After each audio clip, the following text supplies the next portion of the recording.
Patuloy tayo sa ating series na sa Luke. Ang aking text ay magmumula sa Luke chapter 13, verse 10 hanggang 17. Meron ba kayong pagkakataon na nung napanood nyo yung 300, yung pelikulang 300, di ba may isa dong sa Spartans, konti lang, pumunta yung si King Leonidas sa kanyang mga sumama sa kanyang mga sundalo. May isa doon na gustong sumama, yung Cuba, ang pangalan ng kalimutan ko. Ay nga sa pride ng kanyang family na Spartans, pilit siyang sumama. Pero yung si King Leonidas, sabi niya, hindi kaya kayo pwede siyang makasama sa formation kasi ang kanilang formation are solid. At kailangan mahawakan yung shield so upright para talaga lahat pantay-pantay. So magiging solid yung depensa. Kung sasali siya, maaaring magkakaroon ng tinatawag na mahinang point at pwedeng makalusot yung opensa ng kalaban. So ang naging mabait, malumanay naman yung King Leonidas, sinasabi niya ang kanyang katotohanan. Pagmat gustong-gusto mo, pero yung katawan mo is unable. Hindi mo kayang gawin. So, meron siyang pinapagawa sa kanya na iba, pero yun talaga yung gusto niya makasama. Pero sinabi ni King Leonidas, hindi pwede. So, dahil sa pagpupumilit niya na gusto niyang ma-recognize yung kanyang kakayahan. So, anong nangyari doon? Imbis na gawin niya yung pinapagawa sa kanya na ibang bagay para makatulong, ay tumawid siya sa kabila o sa kalaban. So, yun ang naging dahilan ng pagkatalo nila. So, somehow, yung pagpipilit natin na hindi natin meron tayong inability. Pero somehow, binipilit natin na, hindi, kaya ko to. Kaya ko to. So, may mga bagay na gano'n na pilit mo, akala mo sa sarili mo, kaya mo. Pero may mga katotohanan na hindi mo talaga kaya at kailangan may gagawa nun, na miracle na ang pwedeng mangyari para magawa mo yung bagay na yun. Isang bagay na yun ang ating sin, yung problema natin sa sin. Pilit natin, nasa Garden of Eden, pinipilit natin i-cover ang ating sarili with fig leaves. Yun lang kaya natin gawin eh. Pray the Lord, yung shame kinover tayo, yung talagang covered na hindi mo kailangan paulit-ulit o masisira, agad-agad, hindi kinover tayo ng animal skin. Pointing nga sa ginawa ni Christ para sa atin. So may mga ganong pero may physical inability tayo. So somehow dito sa atin, merong ganon tayo characters at yung kaya natin gawin. So gumagawa ka na ng paraan mo, sarili mo na. So nagiging, bagamat nandyan yung hindi mo maalis yung katotohanan, hindi mo kaya, pero pilit mo kinocover something na para lamang ma-recognize yung kakayahan mo. So, the world is similarly ganyan ang nangyayari. Hanggang cover ka lang, hanggang mask lang, pero yung katotohanan, meron ka talagang inability. So, balik tayo sa ating Luke, chapter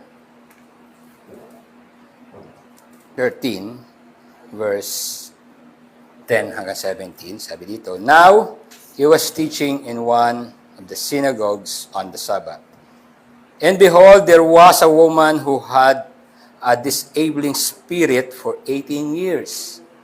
She was bent over and could not fully straighten herself.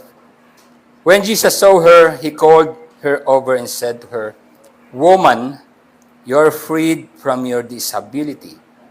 And he laid his hands on her, and immediately she was made straight, and she glorified God. But the ruler of that synagogue, indignant because Jesus had healed on the Sabbath, said to the people, 'There are 6 days in which work ought to be done. Come on those days and be healed, and not on the Sabbath day.'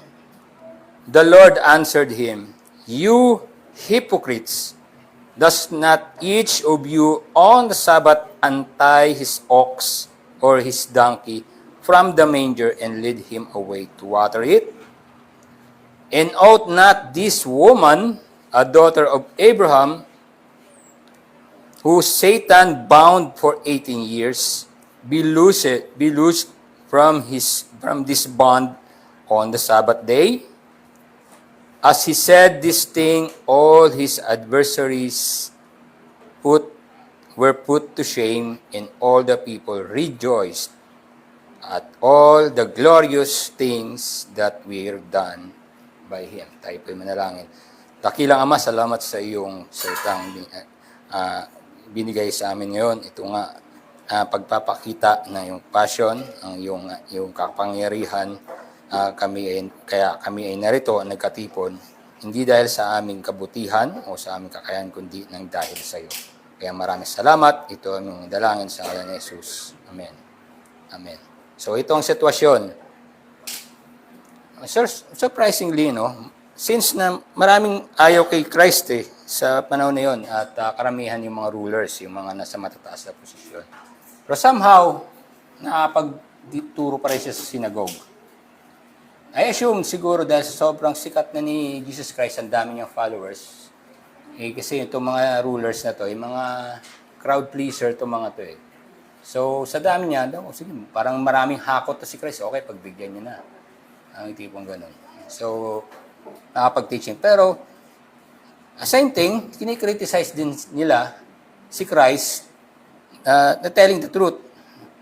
Most of that truth is na tinatamaan ng kanilang pride or sa mga na maging lesson kasi parang ganito yan . Ang mga rulers, ang kanilang pinanghahawakan at panatili nilang para manatili silang mas mataas yung kanilang status kaysa sa ibang tao kasi sila yung rulers, sila yung batayan, pamantayan ng morality o ng righteousness. So kailangan manatili sila sa ganung kalagayan at hindi nila ipapantay yung sarili nila sa mga tax collectors, mga prostitute, siyang yung mga lumalapit kay Christ. So hindi sila makikipagsalamuha niyan. Pero dahil sa dami ng mga, kaya siguro ina-allow nila. Pero kinikriticize pa rin nila si Christ. Or since kahit nakatotohanan na yung sabi niya. So nasasapol yung mga bagay na sa tingin nila ay magiging disadvantage o mawawala yung kanilang status na pinangangalagaan. Tapos ngayon may dumating. There's a woman na may enabling spirit o may sickness. So, eto, may clear lang tayo. Since sinabi ito, enabling spirit, so tandaan natin, hindi lahat ng ating disability o sakit man yan ay dulot ng possession ng evil spirit. Talagang meron tayong sakit dahil nga sa cause of the sin, yung mga abnormalities sa katawan lumalabas talaga. So, may pinakapanganak talagang may ganitong kalagayan, may ganyang kalagayan. So, hindi mo sabing na possess talaga siya. Pero hindi rin natin pwede sabihin na ang ibang disability, maaaring dulot nga ng evil possession, possess sila ng evil spirit. So anyway, sa akin, wala pa naman akong nasaksiyan in eyewitness talaga na mayroong possession ng evil spirit. Meron akong nakikita na tila mukhang talagang possessed sila dahil sa kanilang hindi mo ma-imagine na evil na kanilang ginagawa. Pwede mo masabi yun. Kahit na normal yung tingin mo sa nila, parang napaka-elegante, napaka-formal, pero yung kanilang ginagawa ay malademonyo. So, merong ganon. So, hindi natin masabi na ano. Pero anyway, ganito ang sitwasyon. May isang babae. So, imagine this. That time, ikaw ay isang babae, tapos yung kalagayan mo ay bent over. Baga may deformity ka sa katawan. Imagine mo yan, yung katawan niya, nakayuko lang siya. Hindi niya may bent nga . So, yung 18 years, deformed yung katawan niya, nakayuko lang siya. So, naglalakad. Ang nakikita niya lang palagi, lupa. Nakatungo lang siya palagi . So, sa panahon nila, isa kang babae, tapos may ganyan kang kalagayan. So, anong tingin ng society sa kanya? Ito, sobrang sama na ng naging kasalanan na ito, kaya ganyan yung kalagayan niya. Pero hindi siya tumigil na umattend sa synagogue. At patuloy siya eh. Mukhang religious to ang babaeng ito. Pero yung kanyang deformity, siyempre, hindi maalis yung pagbulong-bulungan dyan, yung tsura yung ganyan. Diba napansin nyo yung prayer, diba dati yung tax collector, hindi makadalapit sa temple. Tapos yung publikano, sinabi niya, ako, naglalagay ako ng alms, para ganun. Hindi ako tulad nitong malayo, hindi makalapit. So, may shame. So, isipin mo yung shame na yon, itong klaseng shame na hindi niya kayang itago. Yung ibang disability kaya mo itago eh. Kunwari, may disability ka sa kamay. Kung may mahaba kang sleeve, may itatago mo. O kung may bulag ka, maaaring sambutan, pwede ngayon, sa panahon na ito, palitan ng artificial na mata, mabukhang hindi ka lang bulag. Oo. Tapos yung, ano pa ba? Yung pakikinig. Minsan, pwede mag-hearing aid. Pero na itatago, para hindi siya physically mo makikita. Pero yung kanyang kalagayan, hindi mo kayang itago. Nakayuko siya yung buhay niya eh. Deformed siya eh. So itong shame na hindi niya kayang itago. Ang iba, yung shame nila, yung, dahil nga sa panahon nila, pag may mga deformity ka, ang tingin ng society sa iyo ay unrighteous ka o cursed ka. So, ang iba dyan, pilit nilang tinatago. Somehow, pwede nila i-cover ang kanilang damit. O somehow, pwede nilang, ay, may gagawin akong mas maganda.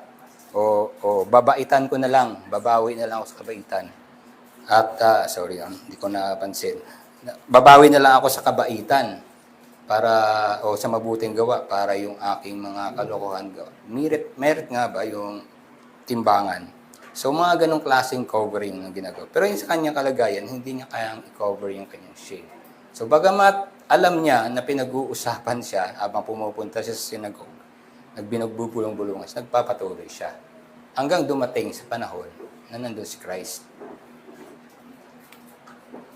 Maaaring hindi niya inaasahan na darating ang panahon, sa time niya ay darating itong Savior, si Christ, na nasumpungan niya.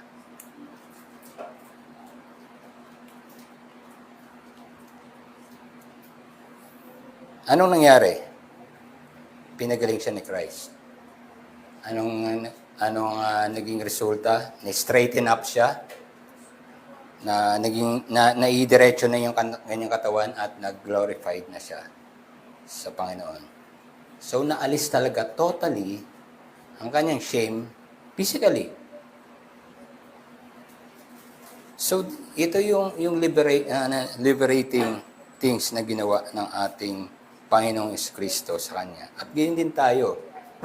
Di ba ang ating shame sa Garden of Eden, una, si Adan at si Eva, they try to cover the shame with fig leaves. But later on, mag-i-expose din na kasi mabubulok din yung fig leaves. Tapos gagawin mo, gawa ka uli panibago. Ngayon, ang ginawa ni God, anong binigay niyang pang-cover? Is animal skin. Leather, mas matagal.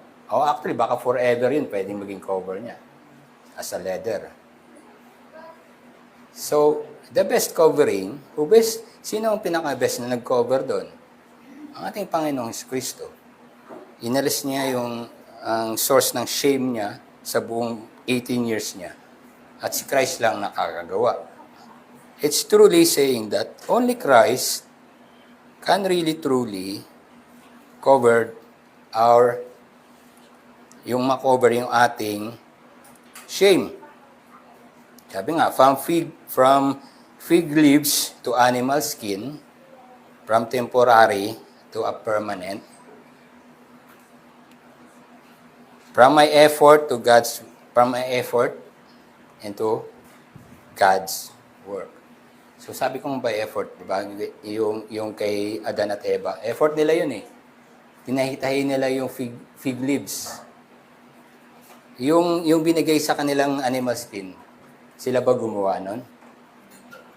Di ba si God? So, yun ang nangyari. Ang hope nung babae na makover yung shame niya, na matagpuan niya doon mahanap siya ng hope doon eh. Kaya bumabalik-balik siya sa synagogue. Kasi alam niya na merong darating na Savior. At yun na nga dumating.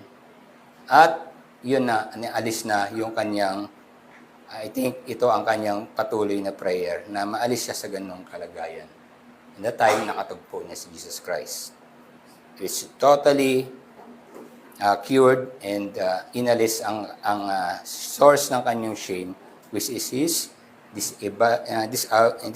disability niya na makatayo ng maayos. So, this can show na ang ating Panginoon lamang ang makapagpapagaling sa atin. Freed. Only Christ can truly set us free. So, na-free yung woman sa kanyang kalagayan, sa kanyang shame, kasi for 18 years, para siyang hindi siya makawala sa ganung kalagayan ng kanyang, kahit anong effort na gagawin niya, hindi niya magagawa. So, she gave up.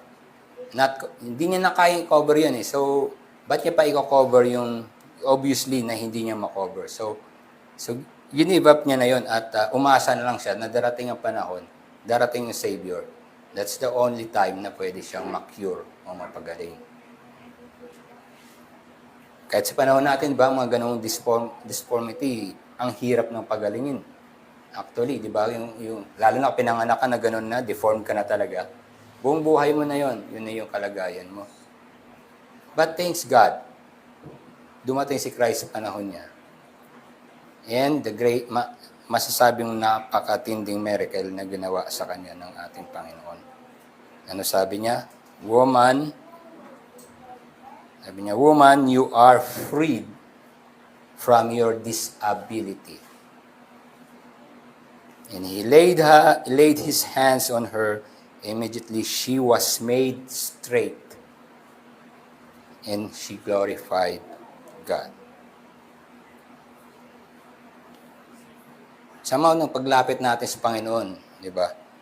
May instance tayo may time tayo na kailangan straighten ko muna ang aking buhay bago ako lumapit sa Panginoon. Pero baliktad eh.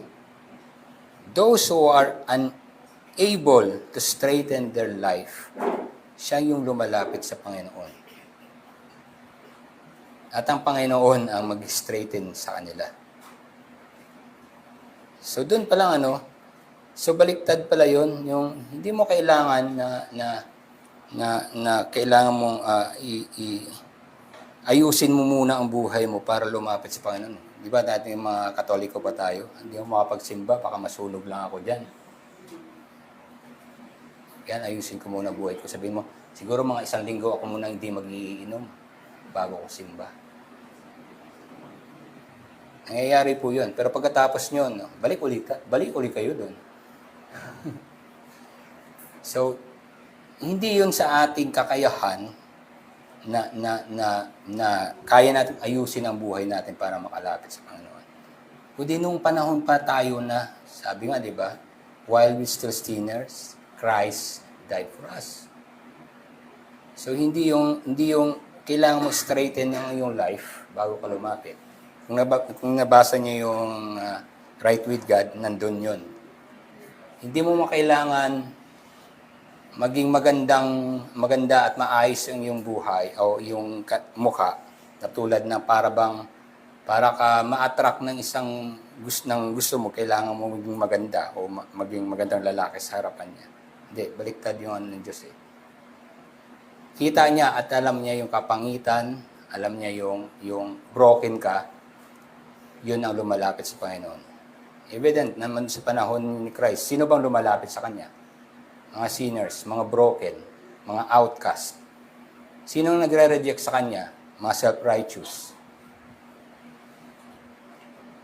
So yun na nga, hindi mo kailangan na i-effort kasi kahit anong pagpapa-impress mo sa Panginoon, magiging basura lang yan pag hindi si Christ ang nasa iyo. Any good works you can, kahit anong klaseng good works na magagawa mo, dahil sa ating corruption, mababahiran pa rin ang corruption yan, kahit yung mga good works niya. So only Christ can straighten us up. The impossibility nung kalagayan ng babae, only a miracle na pwede siya ma-straighten up. And that's only Christ, sa panahon ni Christ, saka lang siya napagaling ito. Christ broke our chain from the grip of Satan, from darkness. Sabi nga rito sa John chapter 8 verse 36, so if the Son set you free, you will be free indeed. Yun ang sure na freedom. Christ enable us to worship Him freely and truly.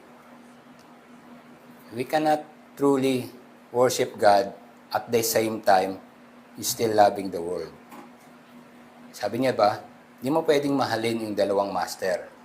Either you love one, mahalin mo yung isa, at you will hate another. So, ganun ang ating kalagayan.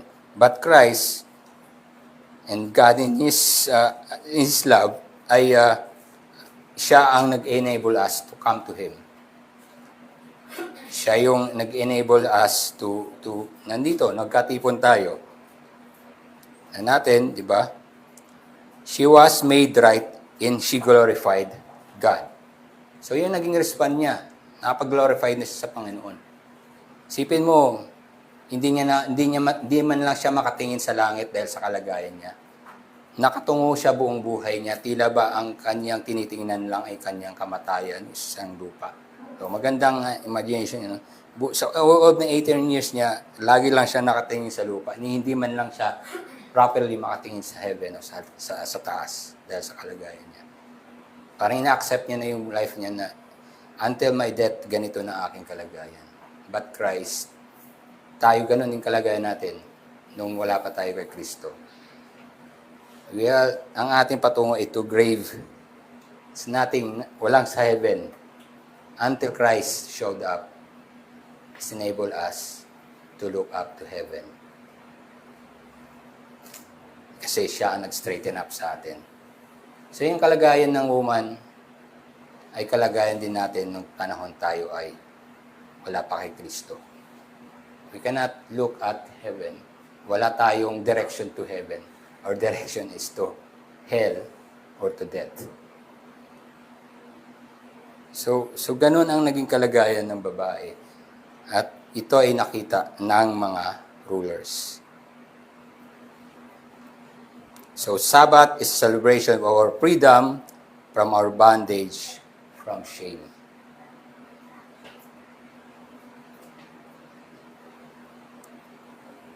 The second point, Sabbath is a grateful celebration of His compassion. Sabi dito, but the ruler and synagogue, indignant, because Jesus had healed on the Sabbath, said to the people, there are 6 days in which your work ought to be done. Gumamit ng sitas ng law. Di ba? Tama naman yung Sabbath, dapat wala kang gagawin. As the 10 Commandments naman yun. Come on this, sabi nag-suggest pa, come on those days and be healed. Kumbaga sa ospital, walang doktor sa Sunday. All week mayroong doktor, saka kayo lumapit. Parang ganun yung sitwasyon. Healed, not on the Sabbath day. Huwag kayong pumunta rito sa Sabbath day. Punta kayo on other day. Yung mga nais gumaling. Parang bang itong mga rulers ay nakapagpagaling sila ni isa man lamang na may sakit. Hindi naman nila, ito nga, for 18 years pabalik-balik sa synagogue, hindi siya gumaling. So, parang tila ay may kakayahan silang magpagaling. Wala naman silang, hindi nga nila napagaling for 18 years yung nakayupong babae. Sinasabi niya, bumalik kayo ng ibang araw, wag lang yung Sabbath day. May napagaling nyo ba yun? Hindi nga gumaling eh. So parang hypocritical talaga, no? Na tila yun nga, tinitindigan nila yung kanilang kalagayan at akala nila ay successful sila sa kanilang gawa. Actually, hindi nila talaga nagagawa ang dapat nilang gawin. Then the Lord answered him, kaya sabi niya, you hypocrites, does not each of you on the Sabbath untie his ox, his donkey from manger and lead away to water it? Ang ganda nung play ng word, Sa babae, inalis siya, ano, di ba sinabi, you are straighten up, inalis ka na sa iyong shame, loosen from your shame. Tapos yung ginamit niyang sagot dito sa hypocrites, di ba, tinatanggal nyo rin, inaalis nyo sa pagkakatali ang inyong mga alagang hayop para pakainin. Kasi ginagawa naman talaga nila yun eh. Kami ginagawa rin pala kayo sa Sabat. 'Di ba? Kaya nga yung Sabat dito, ang ano nila, talagang wala silang gagawin. Pero yung ginawa ni Christ, ini-introduce niya ng sarili niya na siya na yung Sabat. Sino ba ang sa panahon ng Sabat, sino ba ang nagpagaling? Sino ba ang nag-heal? Which is Christ. Ano ang feeling nung na-heal? Liberated siya from his bondage. Nung buong buhay niya may sakit siya. Buong buhay niyang bulag siya. So rejoice. Anong respond nila? Rejoice. Ano bang ginagawa nila sa Sabbath day? Rejoicing with God, celebrating. Di ba? Kaya sabi niya, ano ba mas maigi sa doon Sabbath day? Magpatawad ng kasalanan o magpagaling ng sakit? All those things, ang respond doon ay celebration, thanking God. Kaya ito yung ginagawa natin, kaya nandito tayo. We are thanking God. We are celebrating sa kanyang ginawa. Ang problema, itong mga rulers, hindi nila nakikita yung kabutihan ng Diyos, ni Kristo. Kasi nga, talagang nire-reject nila. Sila nga, wala na silang ginawang mabuti. Hindi man lang nga sila naawa dun sa babae sa kalagayan niya. Eto si Kristo, naawa dun sa kalagayan ng babae, pinagaling. Ano bang ginawa ni Christ during sa Sabat, which is the rest? Di ba nagkaroon ng rest yung babaeng buong buhay niya nakayuko siya? Di ba yung may sakit na hindi makalakad, nagkaroon ng rest nung pinagaling siya?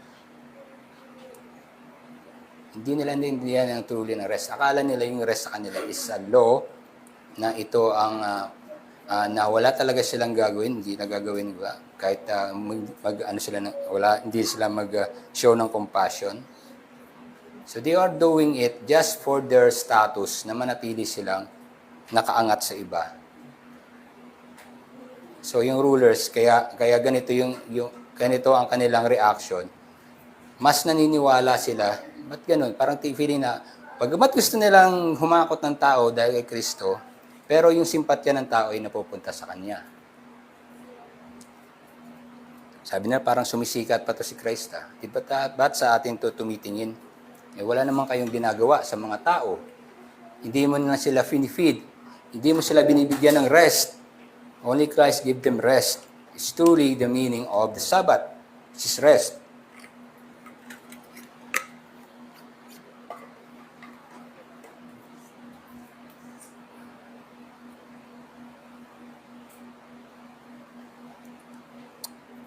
Even a great miracle can convince those who reject Him.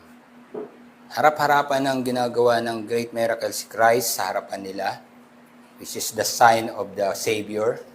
Pero anong nagiging reaction nila? Dahil pilit nilang nire-reject si Christ, kahit anong gawing kabutihan ni Christ, aghahanap sila ng bagay para ng butas sa ginagawa niya. Kaya di ba, inakusahan siya. Kita mo, nilalabag mo yung Sabbath day, dapat wala kang gawin, ba't ka nagpagaling? Imbes na magpasalamat at mag-rejoice sila na may gumaling, ang ginawa nila, hinanapan nila ng butas ng kasalanan ang ginawa ni Kristo. Ganoon naman talaga tayo eh. Pag galit ka sa isang tao, kahit anong galing na ginagawa niya, ang makikita mo lang yung pangit na gagawin niya. So, not different sa ginagawa nila ng mga rulers na ito. And even showing His great compassion, Christ, they can't appreciate it. Hindi nila makita nila. Instead, to be grateful, they respond with condemnation. Imbes na may magpasalamat sila, kinondem pa nila si Christ sa ginawa nila. So, tingnan mo yung rejection, baliktad talaga yung nakikita. So, may pinalaya, may pinagaling sa Sabbath day. Imbes na sila yung magpasalamat at mag-rejoice with yung pinagaling, sinabihan pa nila si Christ, ba't ka gumagawa sa time of Sabbath? And actually, tingnan mo, napansin nyo ba? Hindi niya dinirekta kay Christ yung sinabi nila. Saan niya dinirekta? Sa mga taong nakikinig. Kasi hindi niya maharap yung truth, tatama yung si Christ sa sinabi niya. Sabi niya, tingnan mo, parang naghahanap siya ng kakampi. Kasi hindi niya na makuha yung simpatya ni Christ eh. Hanap siya ng kakampi sa crowd. Tingnan niyo itong ginawa ng taong ito. Di ba? Dapat may 6 na araw tayo na pwedeng lumapit kayo para magpagaling. But ngayon sa Sabat kayo magpapagaling? Pero sinabi mo, wag na kayong pumunta. Which is baliktad. Dapat yung Sabat day nag-gather sila, di ba? Pero sinasabi niya, ba't kayo pumunta during Sabat day para magpagaling? Parang sinabi mo doon sa may sakit, wag na kayong pumunta. So baliktad. Instead you gather them, tinataboy mo sila kahit outcast ng tawag sa kanila. So Christ, in His compassion, ano ba yung ginawa ni Christ on the cross sa kanyang panahon ng kanyang kamatayan? Lahat ng ginawa niya is bakit? Dahil sa compassion niya. The rulers of the synagogue ay may diretsong katawan. Normal. But they are not able to truly worship. Hindi naman talaga sila makapag-worship talaga eh. They are trying to cover their shame. Guilty naman sila eh, may mali sila eh. Pero, paano nila i-cover shame nila? To be self-righteous. Yun yung covering ng shame nila. Na ako nasusunod ko ng law, pero actually hindi lahat. But since they need to cover that shame, para manatili sila sa status nila. Paano ang ginagawa nilang covering? Being a self-righteous. Jesus made the blind see. But those who can see the works and the miracle of Christ covers their eyes because they are rejecting Him. Di ba, sabi niya sa blind man? Sumigaw yung Son of David, have mercy on me. Pinagaling yung bulag. Anong ginawa ng bulag? Sumunod. Pero ito, nakita na nila yung miracle sa harapan nila na prophesize na yan ng Old Testament ng mga prophets. Pero ang ginawa nila, hindi nila na-appreciate yung ginawa ni Christ. Kinondemn pa nga nila eh. So ganun. Bagamat sila straightened body, maayos ang pagkanawa nila, nakakita sila. Pero tila sila'y bulag sa ginagawa ni Kristo. That's how sin is working on us. Hindi mo makikita yung kabutihan ng Diyos. Ang nakikita mo lang yung mabuting magagawa mo. That's also a covering ng shame natin. Nandiyan na sa harapan mo ang Panginoong Kristo, offering yung grace sa iyo. Nakita mo na yung kanyang ginawa pero hindi ka pa rin naniniwala. Meron talagang nire-reject. At unless the Holy Spirit enables you to accept o to appreciate yung ginawa ni Kristo, hindi mo makikita ang kanyang ginagawa na mas mabuti. Ang nakita mo pa nga, masama eh. Hindi, yung Panginoon, yung religion na yan. Galit yan sa mga ganitong mga tao. Malupit. Ganyan. So, ang kanilang nakikita ay hindi maganda. Kaya nga, kasi yun ang dahilan kung bakit yung ating Panginoon ang siyang lumapit para sa atin. Kasi wala tayong kakayahan na lumapit sa Kanya. Same, sabi ko nga kanina, ating kalagayan ay parang din yun sa woman na 18 years siyang bend down. Unable to straighten up the body just to look up for heaven. Tayo ganun din. But Christ, siya ang naging posibleng magawa natin yun dahil sa Kanya. Hindi dahil sa Kanya, hindi natin magagawa yan.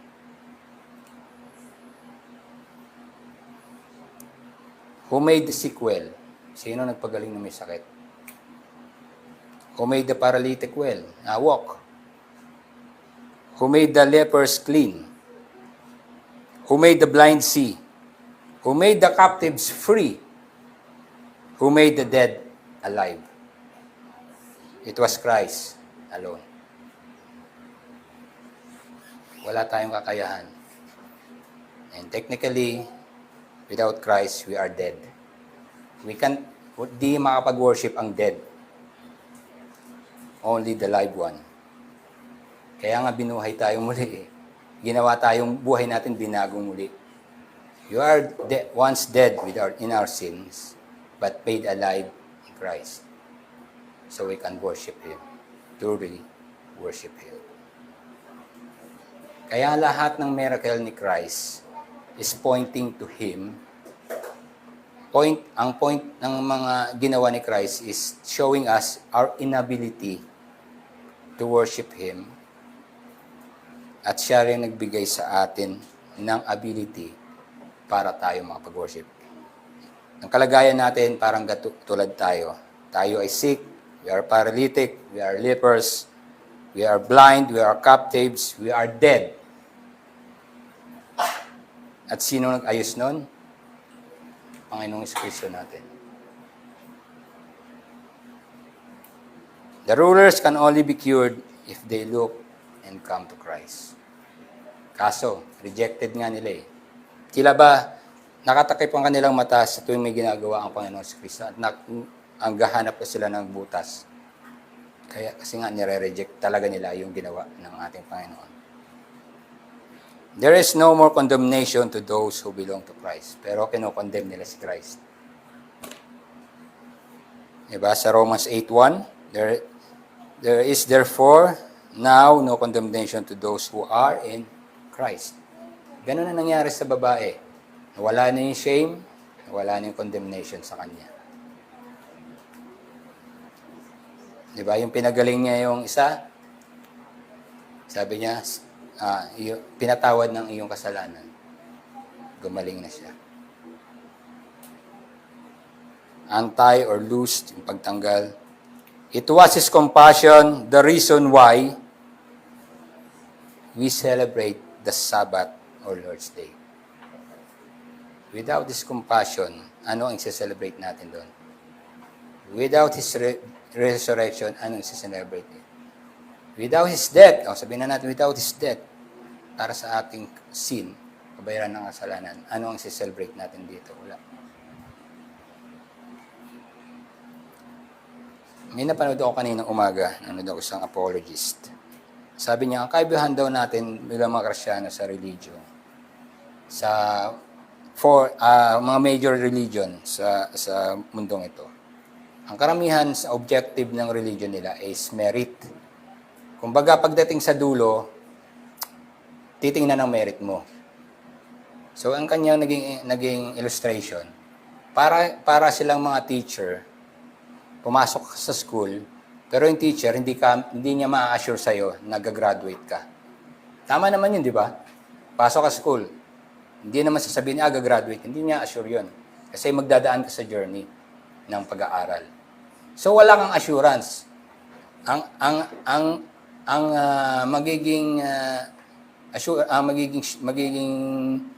Ma-realize mo lang yan sa dulo dahil doon sa ginawa mo o merit.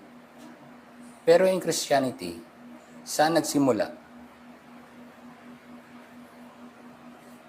Sa pagpasok mo lang kay Kristo, assured ka na. Diba? Baliktad, doon sa kanila, sa dulo, doon ka lang, hindi ka pa sure doon sa dulo. Pero dito, pagpasok pa lang, assured ka na. So that's why, yung mga effort natin, ay hindi yung effort na tayo ay para pagdating sa dulo, okay tayo. Hindi, sa umpisa pa lang, okay ka na. So ano yung journey mo papunta doon? Pasalamat ka. It's a joy. Yung journey, joyful. Di ba? Actually, ang buong buhay mo, rest yun. Kasi assured ka na eh. Di ba kung sa dulo pa yung, doon pa makikita kung talagang okay ka, talagang wala kang kasiguraduhan, anxious ka. Sapat pa bang ginagawa? So the same thing, ganito, ang ginawa ng ating Panginoon sa atin. So that's why it's all of Him, His compassion. Walang yung compassion niya, wala tayo. Mananatili tayong parang tulad ng babae. We are truly free. Sabbath is celebration of Christ's victory. Third point. As He said these things, all His adversaries were put to shame. Nagbaliktad, no? Sila yun na put to shame. And all the people rejoiced all the glorious things that were done by Him. Isipin mo, nega yung yung ruler. Napaka-nega, may gumaling na nga eh. Naghanap ka pa ng butas, naghanap ka pa ng mali.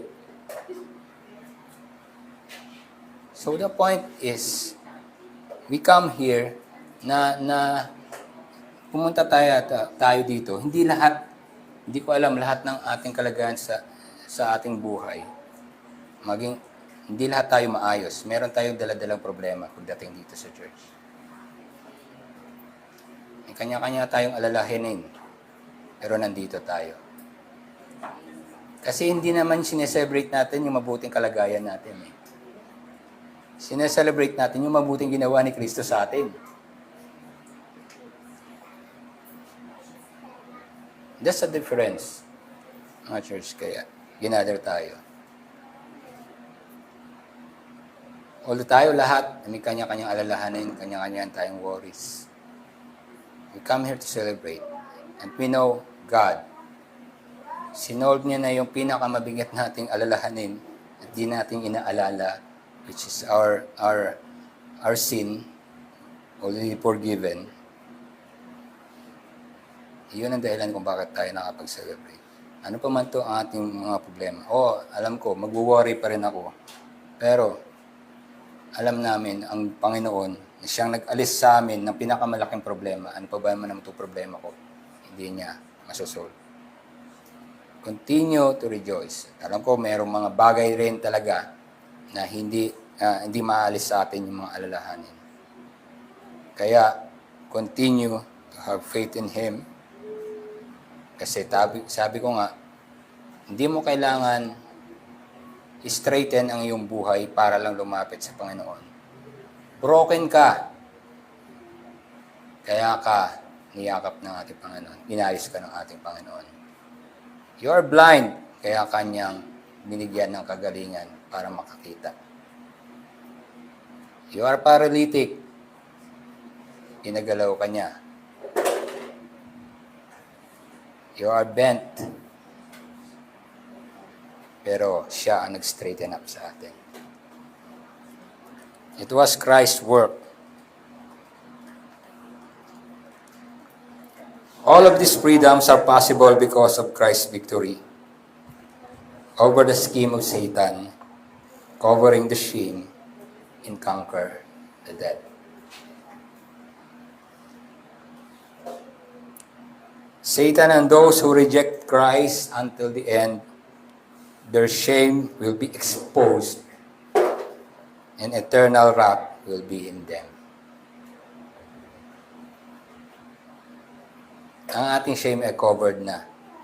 Hindi ng fig leaves, but with the blood of Christ. At ang ating confidence, pagdating ng judgment, kasi ang nagja-judge ng panahon na yan, ay siya rin yung nagbayad ng utang ko. So, anong feeling nun? Kunwari, yung kaso mo ay hindi ka nakabayad ng utang at wala kang kaya ng bayad ng utang. Pero may nagbayad ng utang sa'yo, si Christ. Pagdating ng judgment o pagdating sa hukom, dahil may kaso ka pa rin, at nakita mo yung judge na yun ay si Christ din. So, ano maging feeling mo? You're confident kasi itong judge na to, siya rin yung nagbayad ng utang ko eh. Yun yung assurance natin. So we are excited to see Christ na time of judgment. Kasi siya yung nagbayad ng utang at wala na akong utang. At yung ating confident. Christ.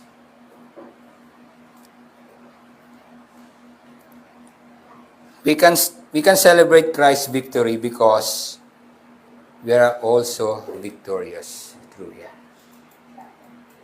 Yun yung bakit tayo nagse-celebrate ng victorious Christ, yung kanyang resurrection. We celebrated that our sin, thankful our sin na ating mga kasalanan ay kanyang pinatawad. We are celebrating na imbes ako ang maparusahan, siya ang tumanggap ng parusa. We celebrate na once we are dead, now we are alive in Him. Yun ang ating Christ ay victorious over the death, same as victorious tayo over the death. Not through us, but through Him. So question, church, are we still trying to cover our shame? Yung ating kakayahan. Are we still trying to straighten our life just to be right with God? Or are we still trying to be victorious apart from Christ? We need all these things, but Christ already finished it all for us. So rest in Christ. Itong mga bagay na ito gusto natin na makuha natin. But Christ already finished it at the cross. Kinover niya ang ating shame. Straighten up our life kasi binago niya ang ating buhay. Buhay natin is kanya. He is victorious ng resurrection. We are also kasama doon sa resurrection. And all these things, Christ ay ginawa niya ito ang lahat. In conclusion, we are freed from our bondage. And that enables us to truly worship Him, and all these are possible because of Christ's victory. Christ our Savior, He is our Redeemer, He is the perfect Lamb who died and rose again for our salvation and eternal life. Tayo po'y manalangin. Nakilang Ama, salamat po sa iyong assurance sa amin na as we come to Christ, ang Holy Spirit enable us to recognize si Christ ang aming Savior. Doon pa lamang, Panginoon, we are assured na kami ay mayroong gift of salvation. Kaya maraming salamat, Ama, at pinarealize mo sa amin yung aming tunay na kalagayan na hindi namin kayang iangat o idiretso ang aming baluktot na pamumuhay.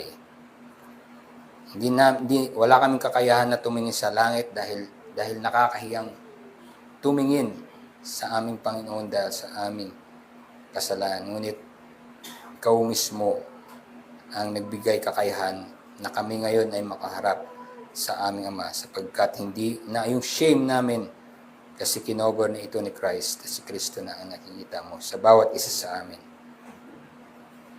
Tunay nga, Panginoon, ang napakabuti mo. At ay lahat nito yung ginawa.